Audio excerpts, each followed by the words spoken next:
Hi friends, welcome back to my channel, and this is Proxmox Masterclass Beginner to Expert, and this is part 10th video in this course. So in today's video we are going to basically see how to restore virtual machine backup from Proxmox VE. So in last video we created a virtual machine backup by using Proxmox native backup option or feature, and now is in this video I'm going to focus on recovery of virtual machine.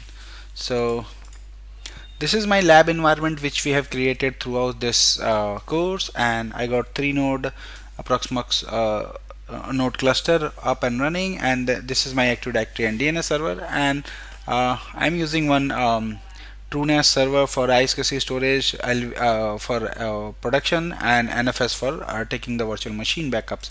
So let me go ahead and show you the infrastructure first. So this is my infrastructure. I got 3 nodes. So this is running as a data center, part of data center. You can see 3 nodes online, and this infrastructure is running on my VMware Virtualization 17 Pro. And if I show you, this is my TrueNAS server, which is providing basically this iSCSI is coming for basically for production virtual machine, where my virtual machines are sitting, production virtual machines. And then I got one NFS share mounted on basically on my all the cluster nodes where I am storing the backup. So let me show you that also. So here if you see, we got multiple backups. So I got 2 backup for VM02, which is currently sitting on host number 3, and then I got one backup for this virtual machine, which is test. So if you see here, this is the virtual machine backup. So if I go and show you the backup, so I don't have any virtual machine backup right now for this virtual machine because I just restored. So let me show you that also. So I have just done one restore for this virtual machine from backup. That's why you are not able to see the backup.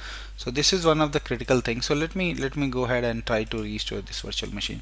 So if I go here, you should be able to see the configuration for this virtual machine. And then if you want to basically restore, you can go ahead and select the virtual machine which you backup, and in the notes you will see by default it's take the virtual machine name at in the notes. So I'll go ahead and try to basically restore this virtual machine, which is ID is 100. So I'll go ahead and click on restore now. So now there is multiple options. If this ID for the virtual machine already exists in your infrastructure, then it is going to show you the next VM ID which is available for you. And if this is the virtual machine is not sitting with the same ID which you have a backup, then it's going to show you the same ID. So let me refresh. I think I got some error. So now this is the virtual machine backup which is going to be restored.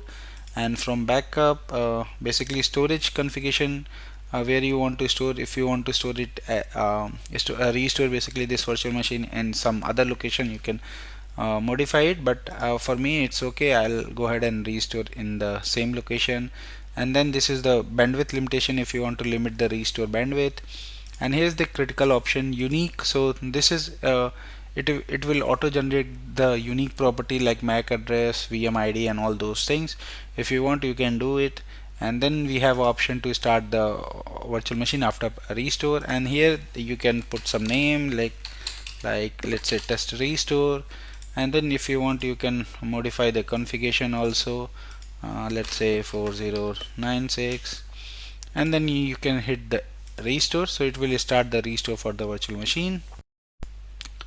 So you can see, since I don't have any data in this virtual machine, that's why it took it was very fast restore. And you can see the executed auto start, and task is okay. So virtual machine has been restored.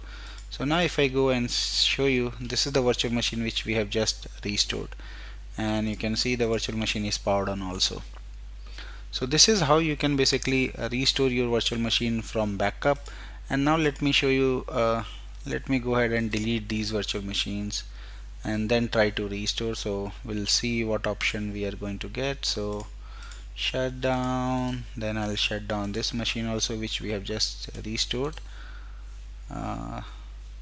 So shut down, and now I'll go ahead and delete these virtual machines, basically remove, and then 100 VM ID, and then I'm going to basically delete this virtual machine also. So let me stop this first. So now I'll go remove and 101 basically.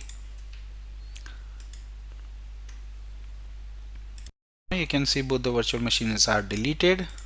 Now if I go here on my backup again on node 1, and let's try to click on restore now. So now you will see here the next available, basically the next available VM ID we are going to get, and then the process is same exactly. If you want to let's choose this time some other local disk which is going to sit on basically on VM node 01, and then the size, and then let's this time generate new ID and put some original name such as test. So now if I go ahead and restore this backup, so now you can see the task is executed, and basically VM should be started here. Now you can see the virtual machine is running. Now if I show you, so once you basically destroy virtual machine is deleted and recreated or restored, it's not going to available in backup. So if I click here, this virtual machine was before in the backup selection, so now this is not there in the backup selection. So I'll show you now. Let's go based on theory. So what are the prerequisites? So we'll discuss this option here. So this is the verify VM functionality and then cleanup option.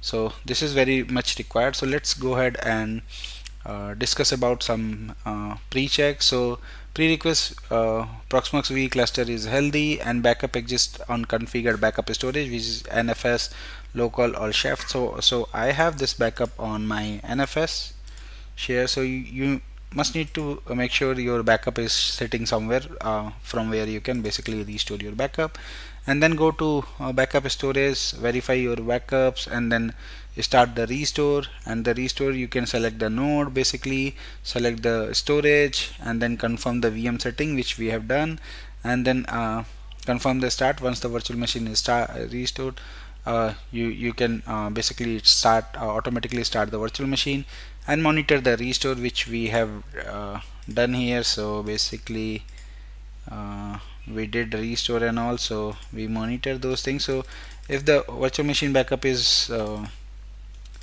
basically big in size, then it's going to take some time to restore. So depending on the size, how much data you have in virtual machine, it's going to take time to restore. And then check the restore VM is up and running, start the virtual machine and make sure VM is working as expected. And optional cleanup which is required after successful restore, delete the old backup if not needed to save place, and remove basically test VM if created for testing, and keep the regular backup. So now this virtual machine got removed from the backup. So I'll go ahead again and add this machine in backup in my existing backup job. So I'll go here and then maybe let me edit this and select 100 virtual machine. So once the virtual machine is deleted, it will get removed from the backup. So you need to add that virtual machine in backup and then run your backup. So now restore options, basically restore on original VM ID, override the existing virtual machine, replace the existing virtual machine with the same ID, restore to new VM ID, create a new virtual machine with a different ID and restore with different setting, and start after. So these are the main restore option which you should be aware. Supported backup format, these are the backup format which is supported. And best practices, always verify backup on regular basis, store backup on reliable and separate storage, which we are doing. We have kept our backup basically on dedicated NFS share, which is dedicated for backup only.